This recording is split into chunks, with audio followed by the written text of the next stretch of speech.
right, welcome to my talk. I hope you all have been enjoying the conference. This is my second time here. First time was in 2019, so it was in the before times. I gave 3 talks in 3 days. We'll never do that again. But it's a great time, a great conference, a lot of great people. So, if you're here for learning how to play tabletop role-playing games, you're in the right place. If you're looking for the ham radio exam, I'm sorry to say you missed it.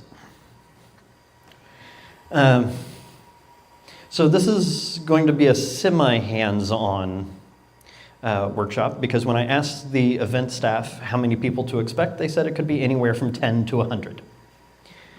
Now, I'll go ahead and skip ahead in my slides, but how many people have played D&D, Pathfinder, Savage Worlds, or any type of tabletop role-playing game?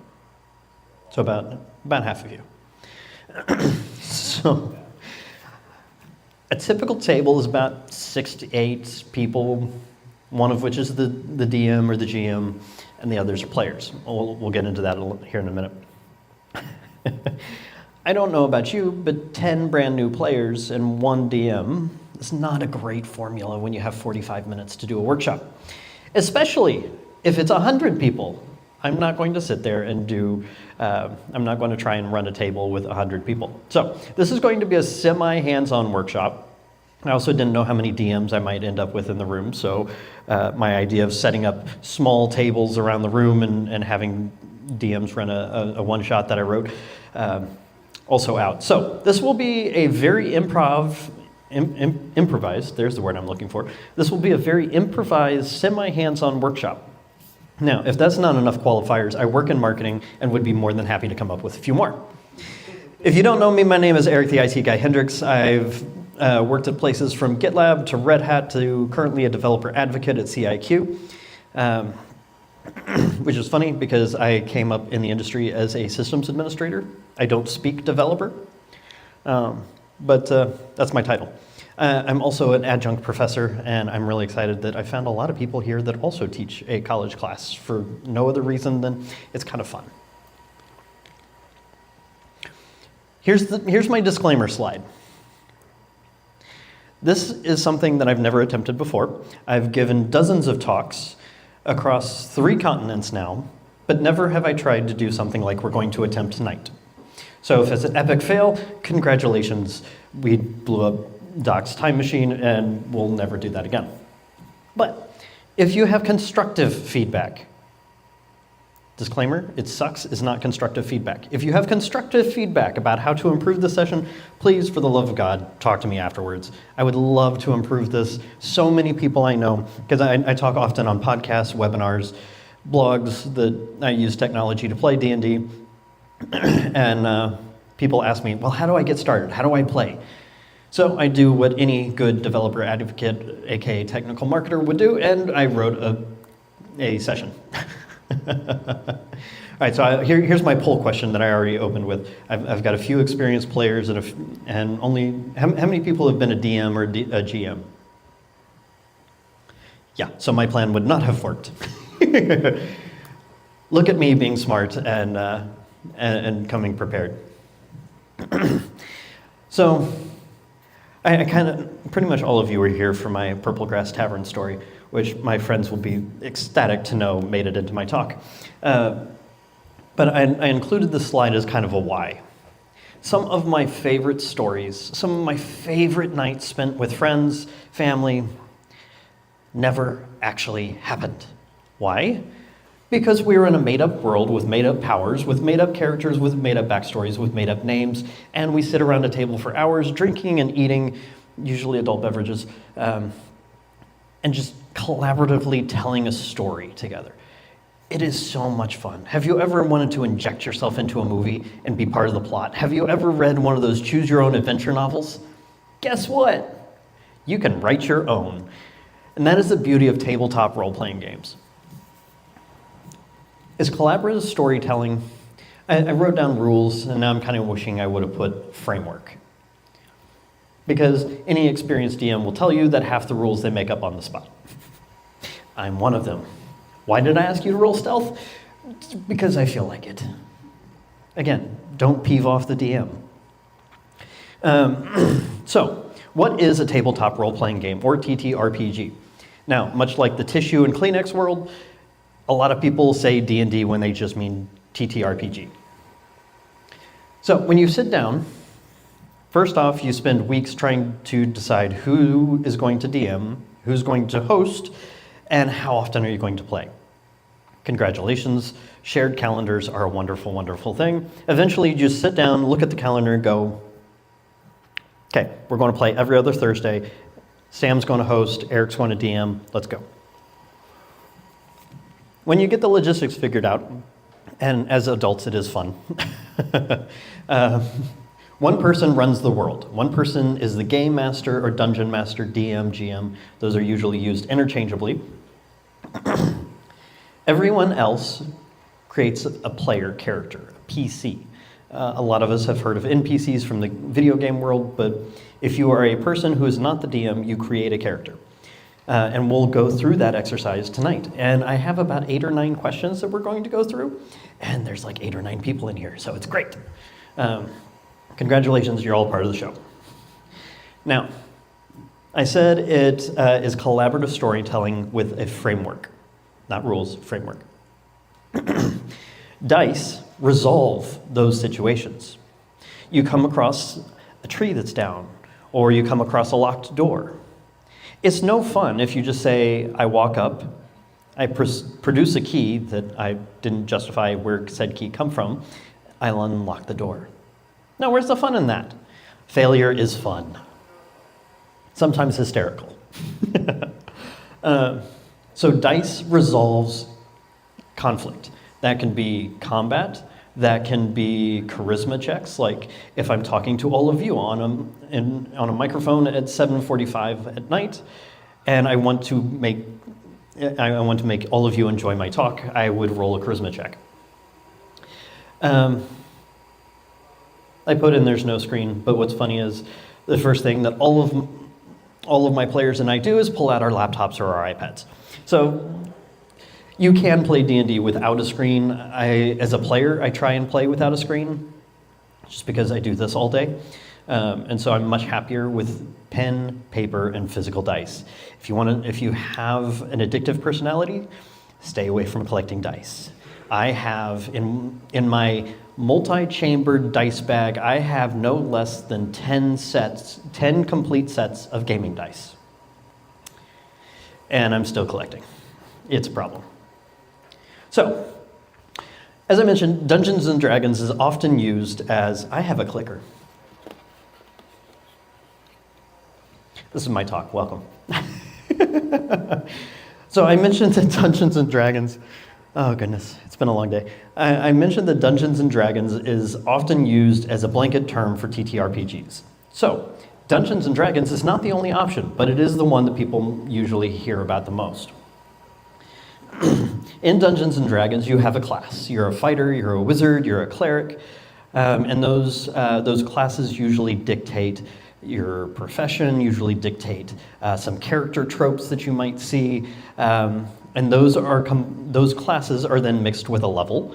You can be level 1 and you can fight off an angry beaver, or you can be level 20 and fight an ancient gold dragon, and everything in between.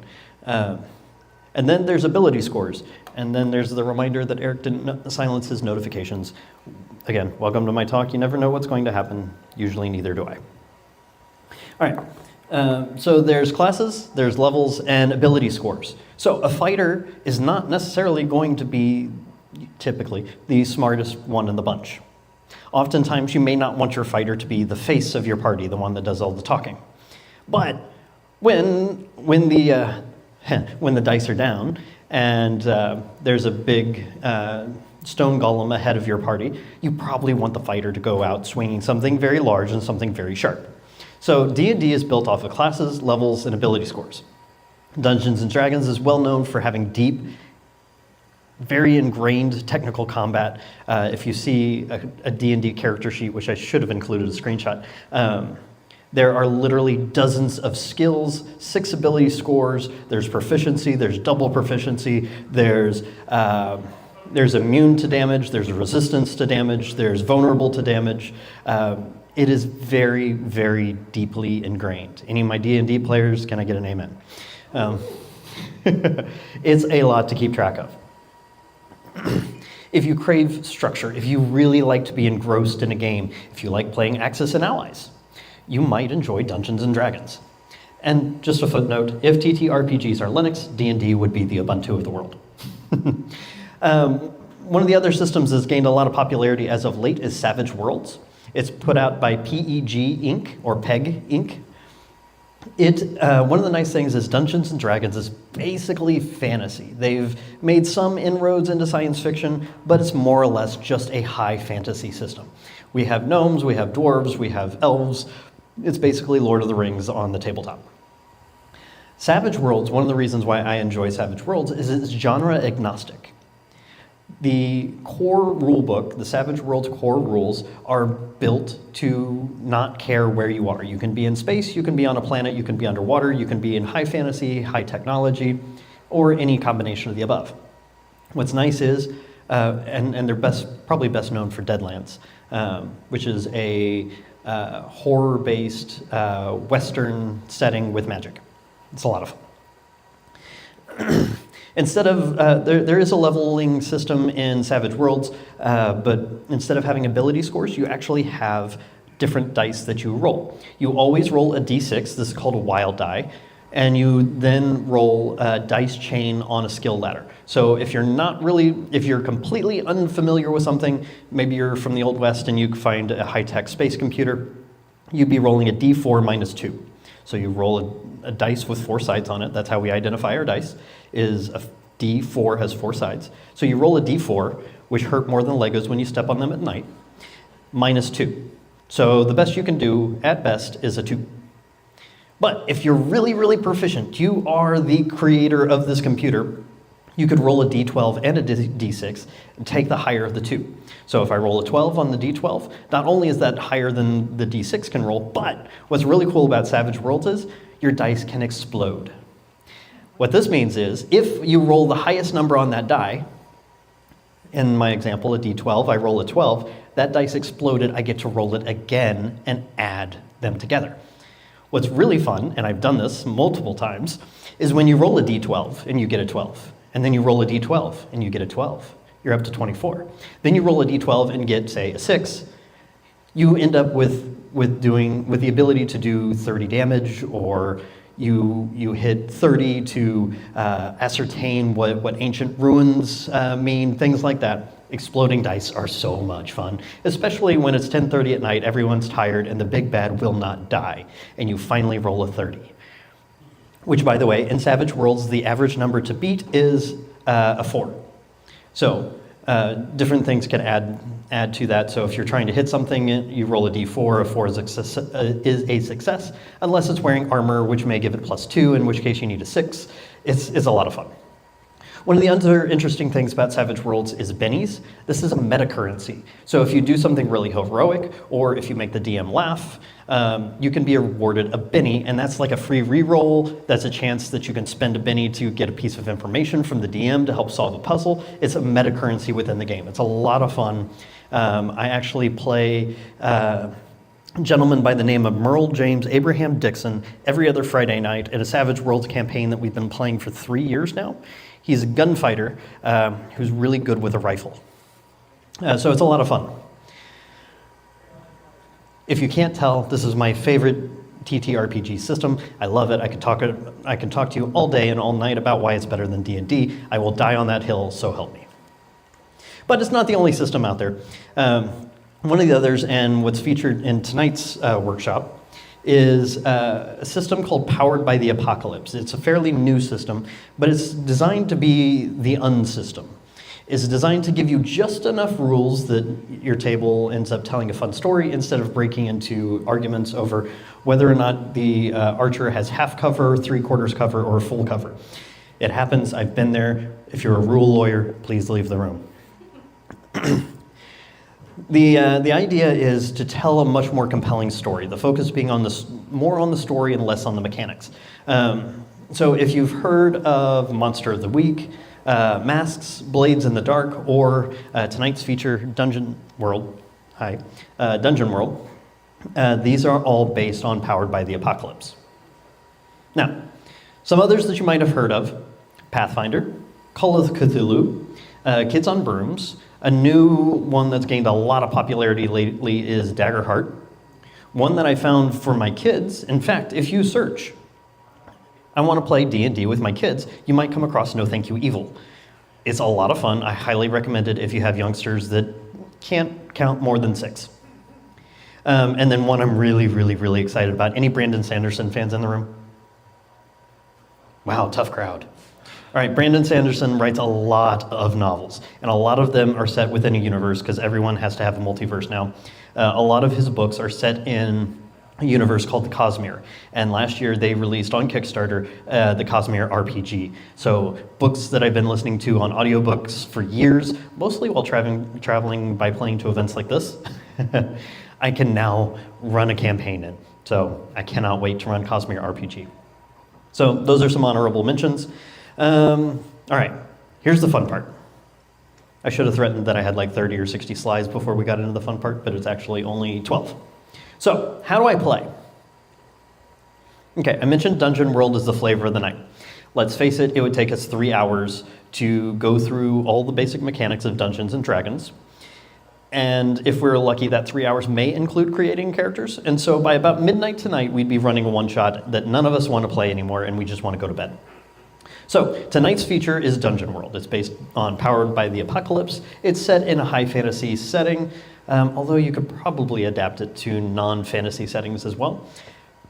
There's no initiative, which, by the way, I mentioned this when we were talking about D&D. Initiative is basically how you determine turn order.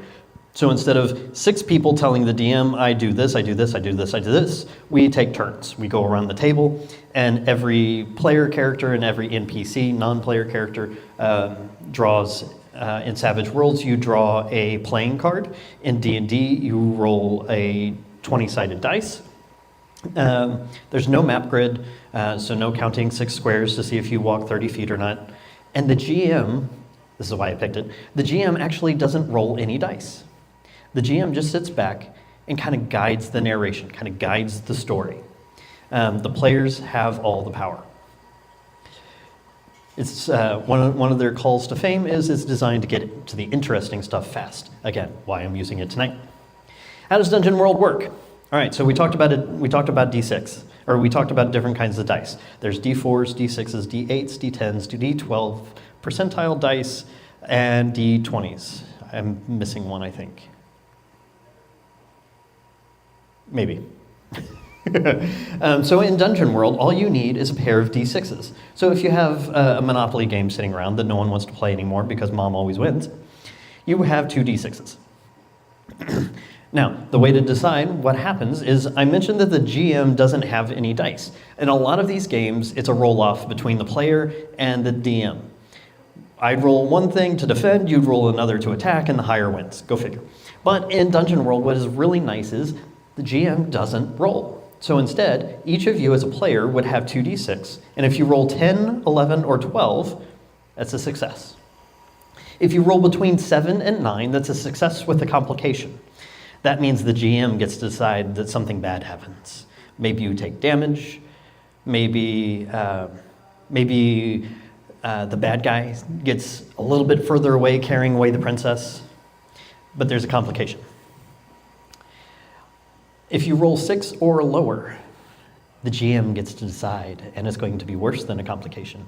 Maybe you take a lot of damage. Maybe you lose your weapon. Maybe another bad guy comes up and does damage to you as well. And guess what? The fun thing is, that slide, it's most of the rule book. That's most of what you need to know to play Dungeon World. It's fantastic. So what does the GM do? The GM builds the world. So if we're playing on Tatooine, for my Star Wars nerds, I would tell you that we're on a distant planet far away from everything, and there's nothing but sand in every direction. There's these weird little bear-like things with glowing eyes that wear hoods. I would describe to you what the world looks like, because maybe not all of you have visited Tatooine and Star Wars A New Hope and all the others, because we can't seem to get away from Tatooine. But that's another talk. I would ask you questions about the world. Who's in it? What's going on? What are the major powers in this world? Depending on how deep we wanted to build the lore of our world, I would ask you questions and we would build the world together, which we're going to do. And then we'd start playing. The GM would come up with some kind of a narrative. Could be a horror, could be a mystery, could be just straight up hack and slash. The fun thing, if you ever do GM or DM, you don't win TTRPGs. It's about having fun, making up stories in places that don't exist. I have so many DMs that set out to destroy their players, or take away every player advantage, or make sure that by some weird law of physics that isn't necessarily in the DM guide, I see a few smirks, so people know DMs that are like this. Let your players have fun. They spent time building a cool character that does cool things. Put them in situations where your players can do cool things. All right. Now, audience participation time. A few of you got nervous. All right, so what are we doing? We're going to build a bit of one-shot together right here, right now. I have a few ideas, but for the most part, you all get to determine the story. And me as the idiot with a microphone get to try and figure out how to turn that into an actual tale. I'm going to go around the room and look for volunteers. Just shout it out real loud. I'll repeat it into the microphone so everyone can hear, so don't worry. As long as I can hear you, everyone else will know what you said. We're going to come up with a character class, a name, a location, a villain, what the villain wants, and then we'll play around for a little bit until people get tired or I get enough of you interested that maybe we sit down and roll some dice. All right, audience participation. Number 1, the hero. Someone give me a class. Are we a fighter, a wizard, a thief, cleric, ranger, or a bard? If I need to explain any of these, just raise your hand and I can kind of go through real quick at what each of these classes are. Wizard, all right. I had a feeling. All right, so we are a wizard. All right, someone else, I need a name. This is a family-friendly conference, so please keep your names family-friendly. Ethan. Ethan the wizard. All right.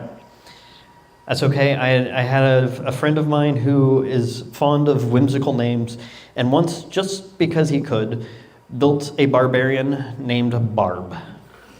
Barb the barbarian. All right, so we have Ethan the wizard. And so now I can actually jump over here to our character sheet, which will come back to that screen. All right, so this is where life gets interesting here.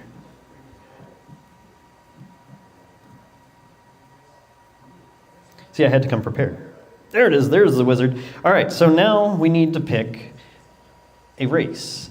And what's nice, any of my D&D players that haven't seen Dungeon World character sheets?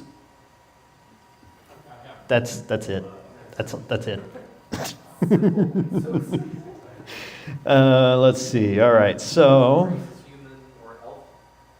there we go. So we can be, looks like an elf or a human. All right, somebody on this side of the room, elf or human?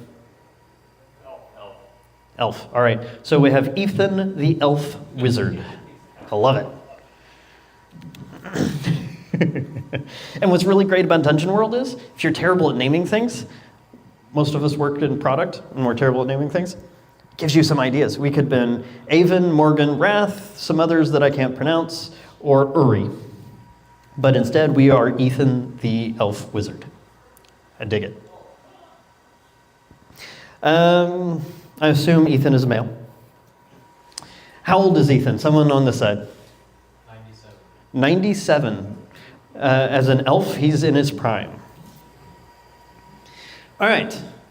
So we have Ethan, the elf wizard, who's 97 years old. Okay, then. This must be a midlife crisis career change, because we're a level 1 wizard right now. See, this is fun. Okay, all right. I might have to submit this talk to Texas Linux Fest now. All right, so someone in the back or beyond, tell me about the world. Where are we? Are we in a city, a village, farmlands? Give me a locale. Someone in the back, couple of rows. You've been voluntold. Village. We're in a village. Okay. I like it. All right, so somebody on the left half of the room. What's something weird about our village? What's something, maybe not weird, what's something unique about our village? There's a tiki bar? All right.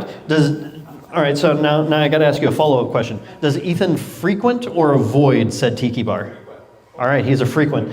All right, so all my D&D people in the room just went, oh boy, we're going to start in a bar.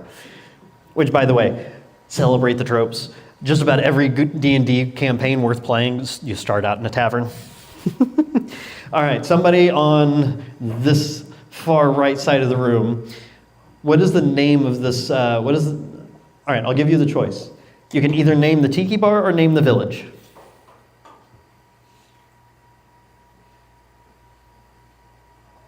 Second row, right here. Let's see. The tiki bar is Fiddlesticks Tiki Bar. The Fiddlesticks Tiki Bar. I love it. All right, somebody in the middle section. So one of you four, give me a name for our village. Don't you dare. All right, say that louder. Onomatopoeia. I hate all of you. Wait, I have to take that back. I have to apologize. I did this to myself. All right. Now, someone in the front two rows. Actually, pause for a second. Bonus points if you can tell me who that is in the top right corner. Not the Jokid. Strahd. He is one of the most fearsome vampire villains in all of Dungeons and Dragons. So if you ever play The Curse of Strahd, you'll get to face him at some point. But that's not our villain tonight, at least I hope not. Someone in the front two rows, give me a villain. Bob the villain. Bob and Ethan are going to face off. This is going to be great. All right, so somebody in the second two rows, what is Bob's motivation? What is he after? He's after tacos. He's after the tiki bar tacos. Okay. All right, and to let you know more about how my mind works and probably why I why I am drawn to D&D is my brain just went, we're building plankton from SpongeBob SquarePants. But instead of the this is what I get for going off script. The Krabby Patty. Instead of trying to steal the secret Krabby Patty recipe, Bob the villain is trying to steal the Fiddlesticks Tiki Bar taco recipe. I love it. The Tiki Tavern Turtle Tacos. Yes.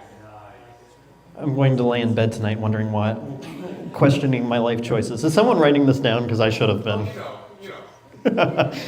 All right, so my experienced D&D player is taking notes on our session. I love it. If you do play D&D and you can tell that the DM is actually putting a lot of time and effort into naming NPCs and places and coming up with cool situations, write it down. It'll probably come back to haunt you later.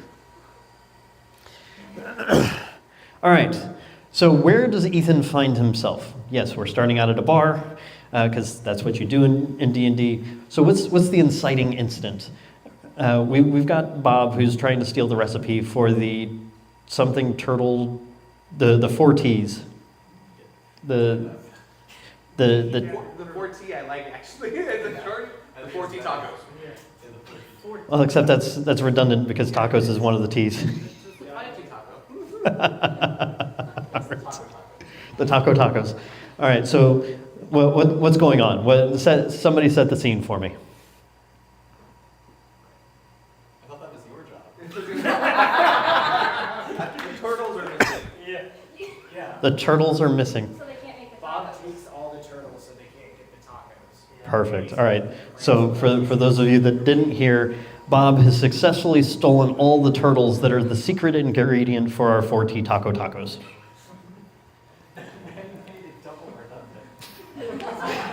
Do I hear triple? Do I hear triple? Anybody? If we were playing Savage, you could spend a penny. All right. So hold on. Other than us bringing a character that we've already created, you would have created all this as the game master, right? All the stuff we just did. yes and no. As a team. Yes and no. You're building it together. Oh, really? Okay. So that's a great question. For those of you that couldn't hear, I forgot my job as the guy with the microphone. I did this myself. All right. So the question was, isn't it the DM's job to kind of build the world, to paint the picture, to set the scene? Yes and no is my answer, because I work in marketing, and that's how we roll. No dice, pun intended, although that works out too. So here's my answer is twofold, and I'll explain the yes and the no. There's a couple of ways in all of these game systems to run a game. There are modules, some of them are decades old. Like Tyranny of Dragons is made up of two very classic adventures called Hoard of the Dragon Queen and Rise of Tiamat. So I mentioned playing Deadlands every other Friday, which is a Savage World system where I'm a player. The world is set in the Weird West, which is the Wild West, but with magic and monsters. And we started out playing a pre-written module, but my GM really likes telling stories of his own. And so we've gone more into what's called homebrew, where the DM or the GM writes their own tale. So you have preset modules where you literally go through the book, and if you're a new DM, I highly recommend using one of the pre-built modules. If by chance you ignored high school chemistry, high school biology, trigonometry, and instead were writing short stories in your own created universe, you might want to build your own story. Guilty, by the way. So when you get experienced, if you really enjoy creating worlds, if you really enjoy writing stories, you might want to do what's called a homebrew, where you create the world yourself and you introduce it to your players just like you're starting out a brand new novel. That's the yes to my answer to your question. The original question, in case you forgot, was, isn't it my job as the DM to paint the picture, to set the scene, to come up with the scenarios? Yes, and now the no. Dungeon World is specifically designed to where the GM is not all-powerful. The GM is there as a guide, is there to mediate disputes, but it's collaborative storytelling. So everyone in the room gets to build the world.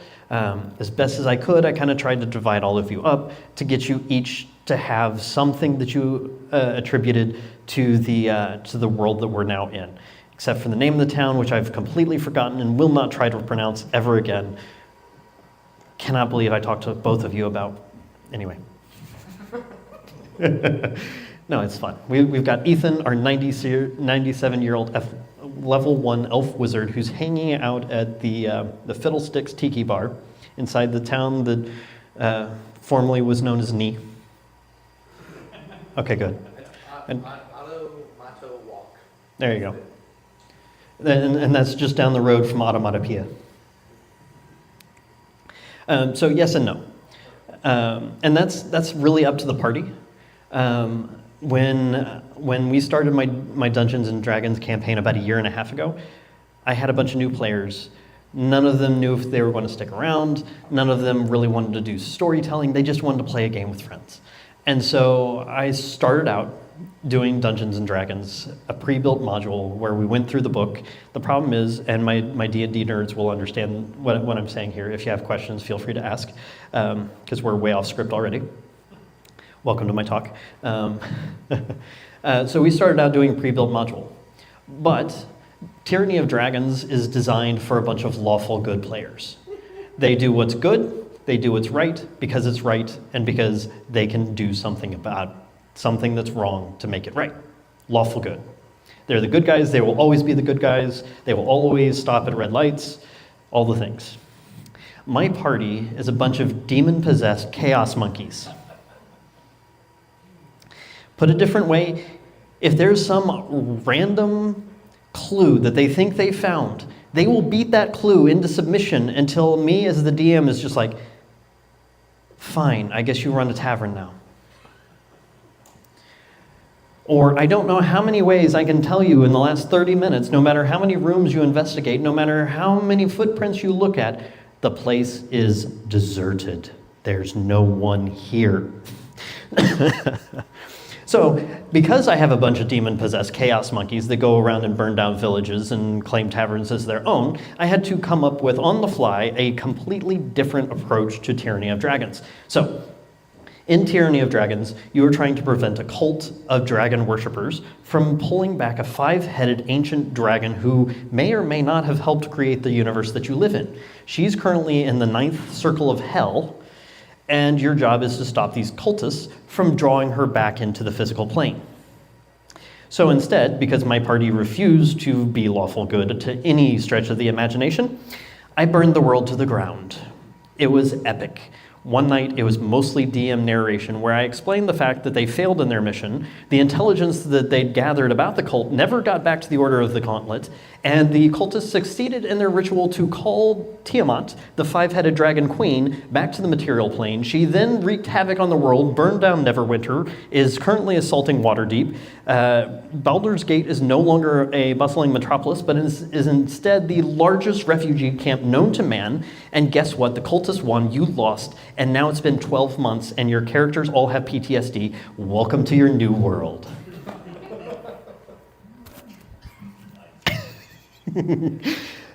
Note my previous slide where I said don't peeve off the DM.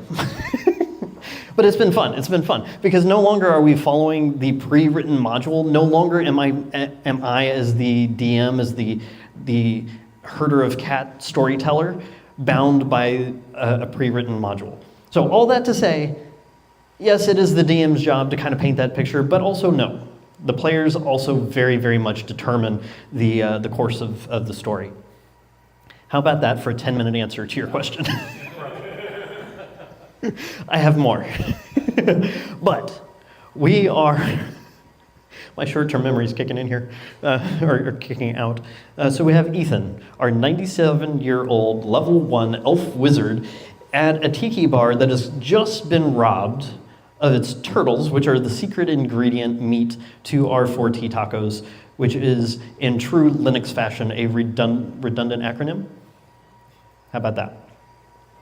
All right. So now, as the DM, you all are now Ethan, and as the DM, I get to be everyone else you talk to. So this is where my semi-interactive workshop breaks down, but we're going to try it for a few minutes, let you guys roll some dice, and we'll see how this works. All right, so Ethan, you walk up to your favorite hangout. It's Friday night. You've just been training all week under, somebody give me a name. We already have Bob. Larry. Oh gosh. You've been training all week with Larry, the wizard mage of the city that shall not be named. Automata-walk. Is that actually how it said? Automata-walk? I don't know, we just saw it on a website one day and it sounded like I had a stroke trying to read it. All right, so that may or may not have been the original name. It is now. Automata-walk is now the name of the village. So you've been training under Larry, the wizard mage, all week. You're exhausted, you're hungry, maybe a little hangry. And as you're walking down the main drag, which is just a dirt road, stub your toe on a rock. It's a small village, 3 or 4 square blocks, nothing like Metropolis, which is 100 miles away, which I just pulled that out of Superman. That's what happens when you improv, you get some weird stuff. But as you're looking forward to drinking your favorite dark ale and having maybe a half a dozen 4T tacos tonight, you're gonna at least match your record. You're going to have at least half a dozen. You notice that there's smoke coming from the back of the tavern. It's dark, it's thick, and it's blocking the setting sun behind the mountains behind them. What do you do?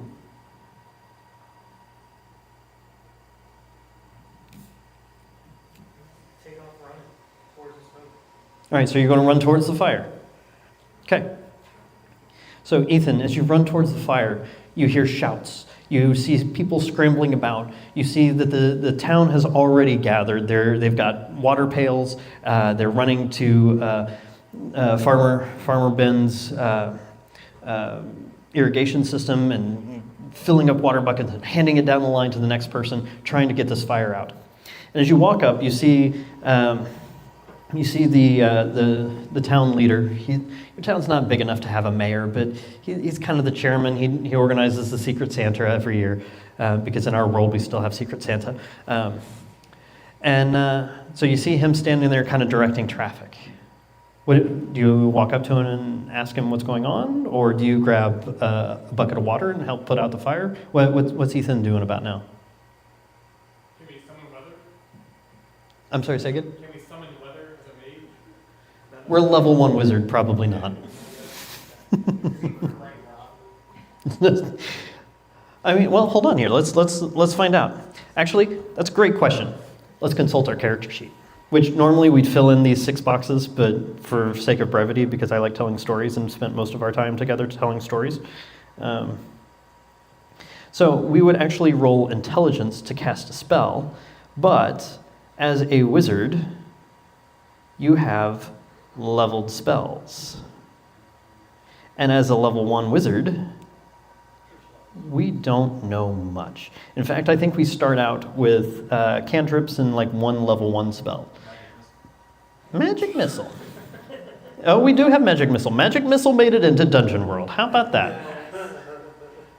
All right, so all my D&D players are rejoicing because Magic Missile is an auto-hit spell, which means you will always hit no matter what. Even if you... Actually, I don't even think you have to have line of sight. I think you just have to know where they are. Magic Missile auto-hits, it's great. You get 3 to 4 projectiles. The downside is you only roll a d4 worth of damage. At least early on. But Magic Missile is a lot of fun. So as a cantrip, which means we can just cast it over and over and over again, we can summon an unseen servant. We can cast light, or prestidigitation, which is the most overpowered spell in all of D&D. You can create sense, you can create sounds, you can clean up messes, you can create messes within about like a 1-foot cube or so. So first level spells, we can detect magic, we can cast telepathy, invisibility, charm person, magic missile, alarm, or detect magic. So sorry, my friend, you can't even summon a raindrop. Follow-up question. Can we cast Yes. 100 puddle messes? Oh, does prestidigitation allow us to create water? So it's a minor trick of true magic. You can clean it, soil it, cool it, warm it, flavor it, or change its color, so no. But that's a great player question. That's a great player question. And I see you shaking your hand, maybe. The DM is saying no. So the rule of cool, are you going to go over? Yeah. Okay, yeah. This is a good point. Fair point. I bow to your expertise.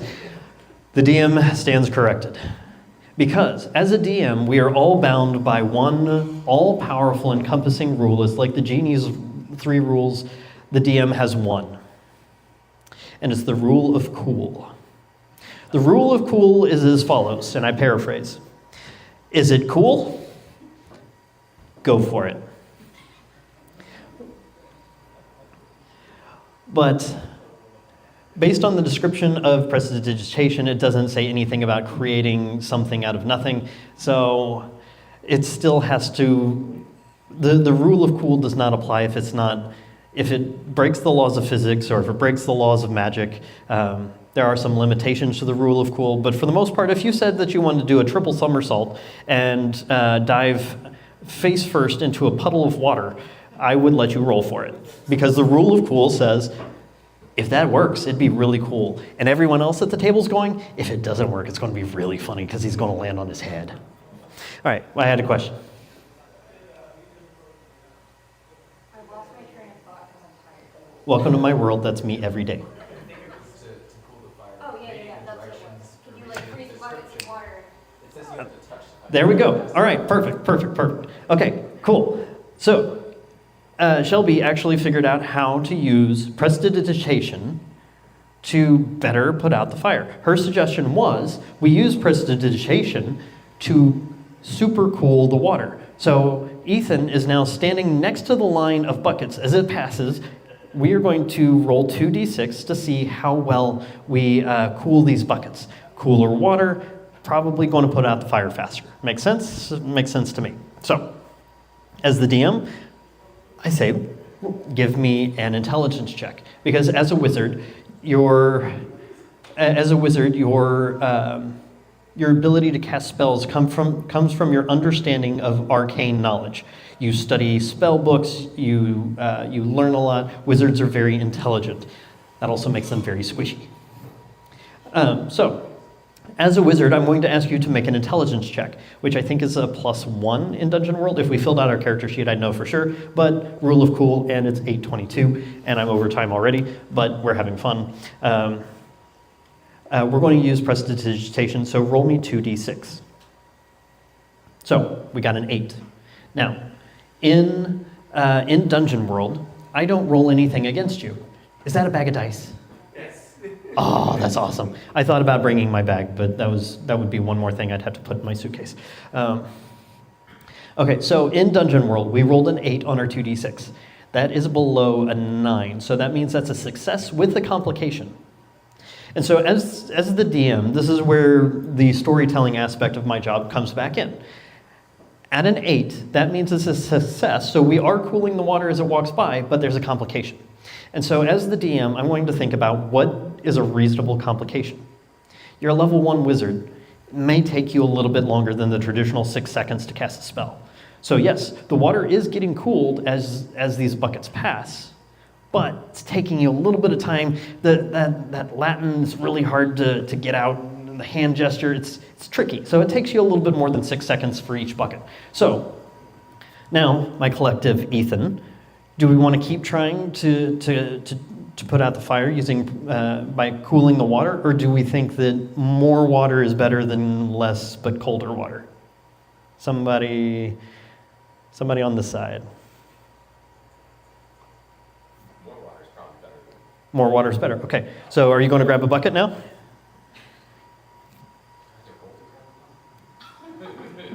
No, you don't have to roll to grab a bucket. All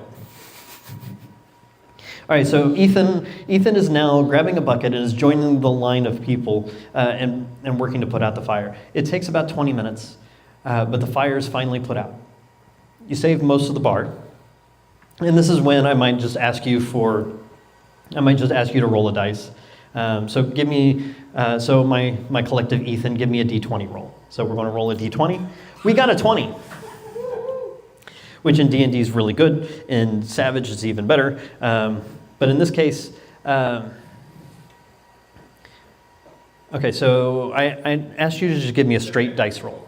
Say again? In Savage Worlds. In Savage, this is Dungeon World. It's just like Linux distributions. They're all just alike enough to be infuriating. So we rolled a 20, so that was really good. So I'm going to say that we only lost about 10% of the bar. So all in all, the town really came together and it saved the bar. We put out a fire. Now, what do we do, Ethan? Someone on this side. Investigate.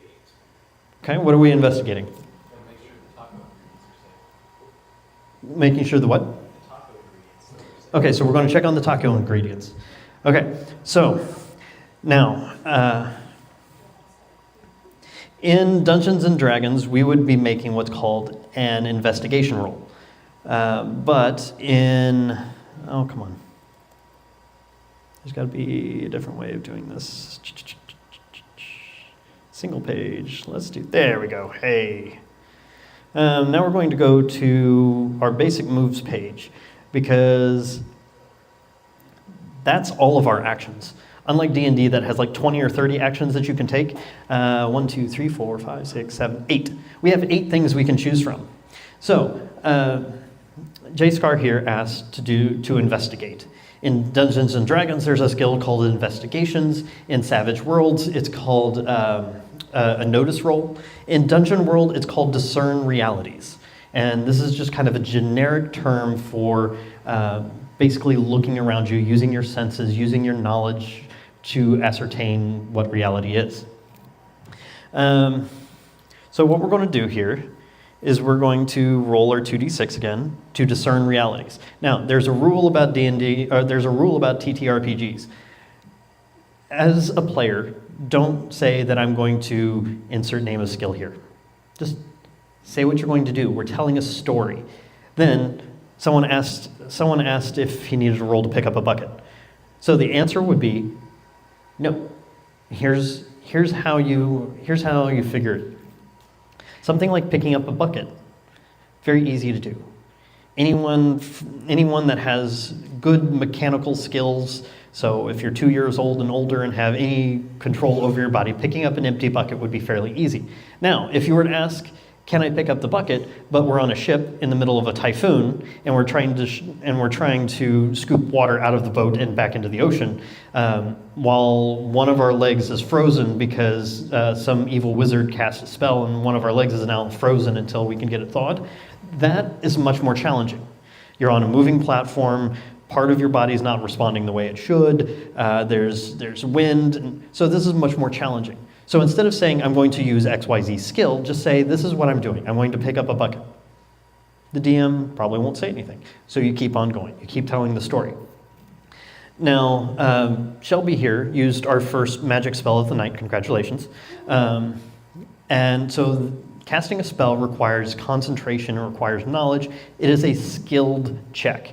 So at that point, I stop the story and say, roll 2d6 to cast a spell, which we did and didn't do too bad.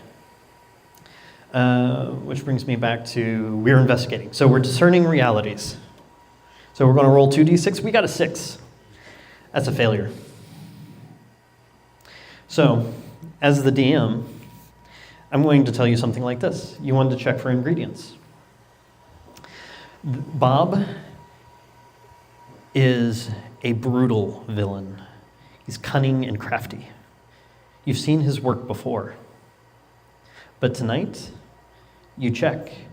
The taco shells are there. You go deeper into the kitchen.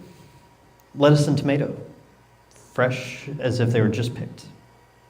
Then you go out back to the turtle pen. We rolled a 6, which is a failure. And as Collective Ethan, as you walk into the turtle pit, or into the turtle pen, what you notice is there's about a dozen turtles, which is usually about what we have. Something odd about the turtles, they aren't moving very much, which is saying a lot for turtles.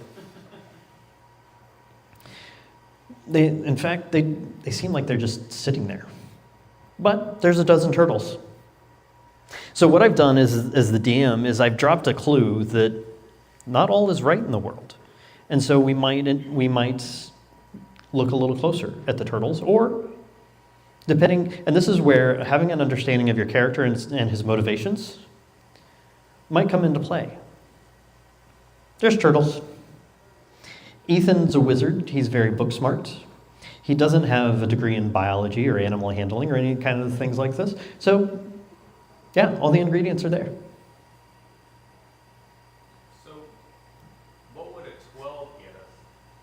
A 12, if we would have rolled a 12, you would have walked around the kitchen, noticed that all the indoor ingredients were there, but if we walked outside on a 12, you would have noticed that, in fact, there are 12 turtles, but they're made of cardboard and they're poorly painted with crayon to look like real turtles.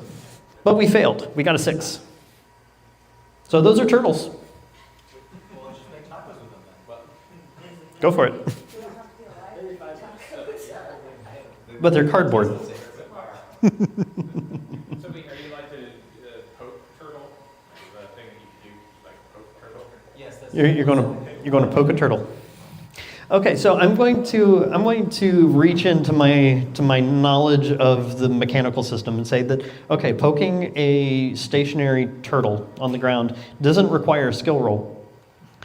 Also, I'm going to assume that anyone that lives around turtles would know the difference between that's a turtle and that's not a turtle. So I'm going to say you walk up to one of these turtles, and for whatever reason, Ethan decides to poke the turtle on the head.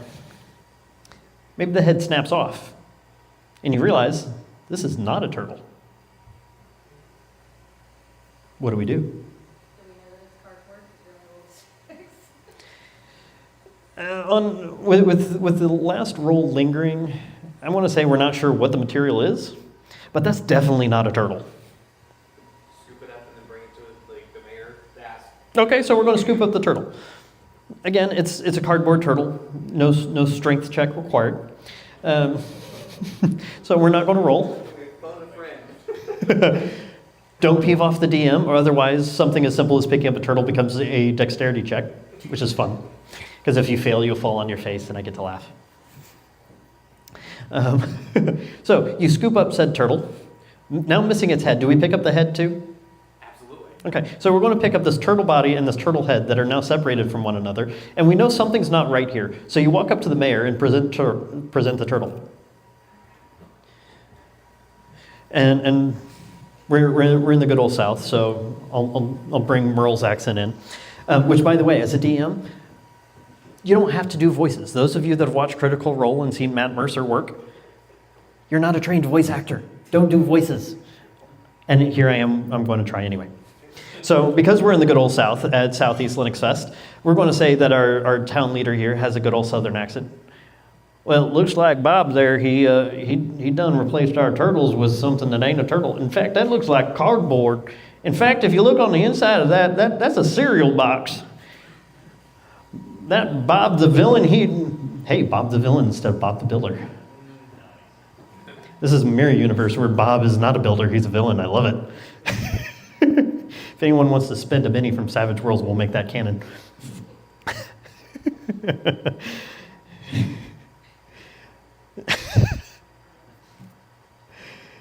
That, more or less, is kind of a glimpse of what TTRPGs are. You can get into all kinds of weird shenanigans. You can come up against gruesome villains. I've actually been emotionally moved by a scene. A character will save some children from something dangerous, or one of your players actually dies the final death. And a character that you've put your heart and soul into, and if you're like most people, have put a bit of your own self into, and you see it die in the middle of a battle, it's kind of moving. It's a lot of fun. I could go on all night, but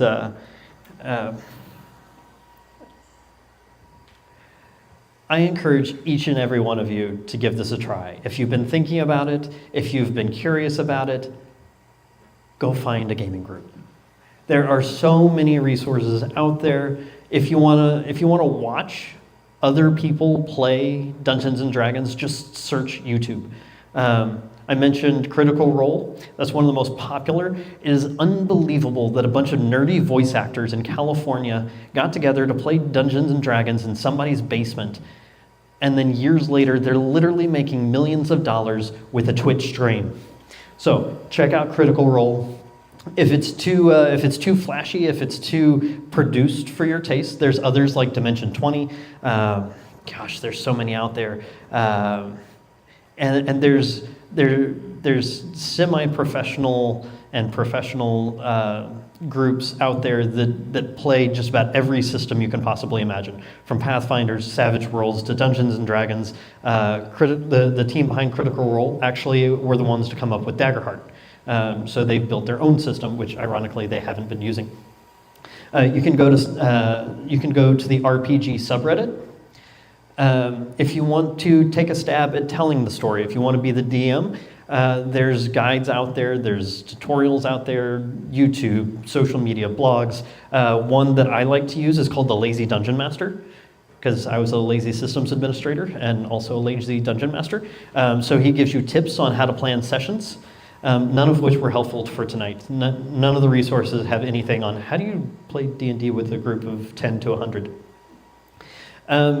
What we did tonight was called Theater of the Mind. I painted a picture that you put into your brain, and we interacted a little bit with our world. We saved the tavern from burning to the ground, or we saved the tiki bar from burning to the ground. If you want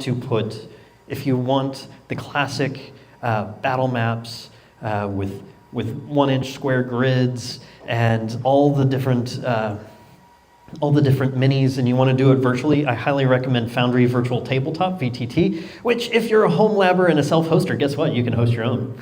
On my home lab is my WordPress website, Minecraft server, Valheim server, and Foundry VTT. There's also Roll20. Those are two of the most popular virtual tabletops, VTTs, virtual tabletops, out there. So check out Foundry or Roll20. And if you are dead set on Dungeons and Dragons, you can get all of the books, modules, rule sets, characters, classes, all that kind of stuff on D&D Beyond. You can buy both physical copies and you can buy digital copies, which will allow you to build virtual character sheets. And you can even click on the skill inside D&D Beyond and it'll roll the dice for you. It'll do all the math for you, which if you're just learning, I highly encourage. And then once you kind of have a feel for the game, then you print out your character sheet from D&D Beyond and you get your tray of dice that costs you probably well over $200 at this point.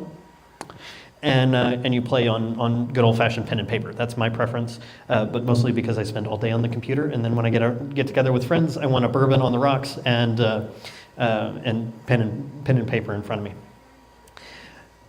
One of the most amazing things about the last decade or so, between the Big Bang Theory, Stranger Things, all the Marvel movies, is nerd life is commonplace now. It's doing nerdy things is no longer the socially alienating thing that it was when I was in high school. And so, as such, there is a huge resurgence of hobby game stores, from board games to Foundry, or tabletop role-playing games, comic books. And so, in fact, not 5 blocks from my apartment is a place called Tabletop, and right next door to that is Cardboard Corner. Tabletop is a traditional board game store with literally thousands of titles, dice, cards, board games, modules for D&D, literally thousands and upon thousands of titles, spanning all the things. And what I love about Tabletop is right next door is Cardboard Corner, and guess what? They have chicken and waffles and alcohol. They have tables everywhere, tables and couches, and you can literally go to a nerd bar and play nerd games until 1 o'clock in the morning. Don't ask me how many times we shut it down, it's in the dozens. So nerd culture is normal. So if you want to try this out, but none of your friends are brave enough to play, go to your local tabletop shop. They will probably have a sign-up sheet. They always have people that are looking for new players, new dungeon masters.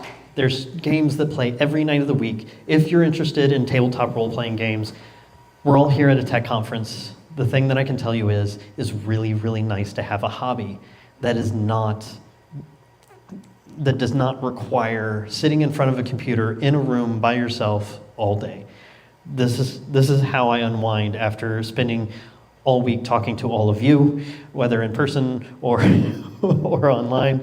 I go to Cardboard Corner. I have a Rieger's whiskey, and I spend hours making stories with friends. Like I said to open it, like I said in the opening, some of my favorite adventures with my friends never actually happened because they happened around a table, and if you stick around afterwards, I have dozens of stories of things that our characters have done, things that our players have said, that just makes it so much fun. Literally would spend hours telling stories. And the funny thing is, when you meet other D&D players, that's usually what happens, is you end up swapping stories. So, with that said, thank you so much for coming to my talk. This was Introduction to Tabletop Role-Playing, and even had a semi-hands-on workshop. So I've been Eric the IT Guy Hendricks. Check out my podcast, The IT Guy Show, where often I talk about technology and how to try and automate my D&D games.